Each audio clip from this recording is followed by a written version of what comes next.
बात 2012 की है। तब भारत का चावल आयात करने वाले देशों ने भारतीय चावल में पेस्टिसाइड्स यानी कीटनाशकों की मात्रा अधिक होने का हवाला देकर भारतीय चावल के आयात पर रोक लगा दी थी। चूंकि अंतर्राष्ट्रीय स्तर पर व्यापार के लिए देशों में आपसी समझौता होता है, इसलिए चावल के एक्सपोर्ट पर प्रतिबंध लग गया था।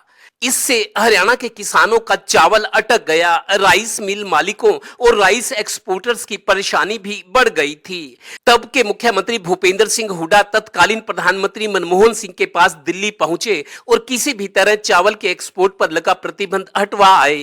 तब हरियाणा के किसानों में ये नारा लगा था, हुड्डा तेरे राज में, जीरी गई जहाज में। इस किसान परस्ती का सियासी फायदा भूपेंद्र सिंह हुड्डा को आज भी मिल रहा है। बस ऐसा ही कुछ मसला अब दिल्ली एनसीआर में कोयले और डीजल से चलने वाली फैक्ट्रियों को बंद करने का है।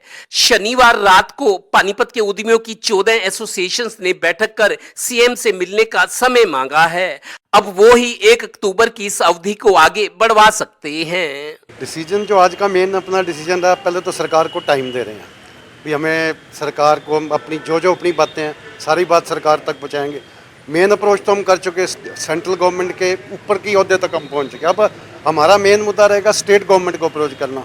और सबसे एक मेन पॉइंट है, किसी भी तरीके से पानीपत को एनसीआर से बाहर किया जाए, तभी हम मुसीबत से बच सकते हैं। इसके अलावा कोई चारा नहीं। गौरतलब है कि एनजीटी और वायु गुणवत्ता प्रबंधन आयोग ने दिल्ली एनसीआर के जिलों में 1 अक्टूबर से इंडस्ट्री में कोयला जलाने और डीजल से जनरेटर चलाने पर पूरी तरह से रोक लगा दी है। सरकार चाहती है कि इंडस्ट्री अब पीएनजी यानी गैस से चले। एक तो गैस का सिस्टम लगवाने में लाखों रुपए का खर्च है, दूसरा जिन उद्यमियों ने गैस कनेक्शन के लिए लाखों का डिपॉजिट करवा रखा है, उन्हें किसी को 5 महीने, किसी को 8 महीने तो किसी को 2-2 साल तक हो गए हैं, गैस कनेक्शन ही नहीं मिल रहा। ऐसे में उद्यमियों के सामने आगे कुआं पीछे खाई है। नवीन बंसल जी नहीं है, और भी कई इंडस्ट्री हैं जो गैस अप्लाई कर रखा है, जिनको कनेक्शन नहीं मिल रहे हैं, उनकी कोई सुनवाई नहीं है। बंद करने की अध्यादेश आ जाते हैं तो इंडस्ट्री को ऑफिस में बैठ के बंद कर दो, ये कोई हल नहीं है। हमारे से ज़्यादा पोल्यूशन तो ट्रैफिक देता है, उस पे आप क्या कर रहे हो? आपने रोड ठीक किए क्या? और वो सब ना ये कह रहे कि पानीपत एक बार डिसीजन ले। वो पानीपत को आगे करके बोलते हैं कि पानीपत हमेशा ही विरोध में उतरा है किसी अपनी लड़ाई के लिए, व्यापारी के लिए। अगर वो आएगा तो पूरा एनसीआर, हमारे हरियाणा एनसीआर तो हम मीटिंग कर चुके हैं, वो सब हमारे साथ है। आज कल वहाँ भी मीटिंग हुई थी सोनीपत में, उन्हें फैसला किया है कि पानीपत का जो भी फैसला आएगा हम उनके साथ खड़े हैं। फरीदाबाद वाले से मैंने बात की, वो बोले भैया बताओ, एक बार हम यहाँ करते हैं, आप लोग यहाँ पे, और एक बार आप करो, हम वहाँ पे आते हैं। पानीपत में सबसे ज्यादा परेशानी तो एक्सपोर्टर्स को आ रही है।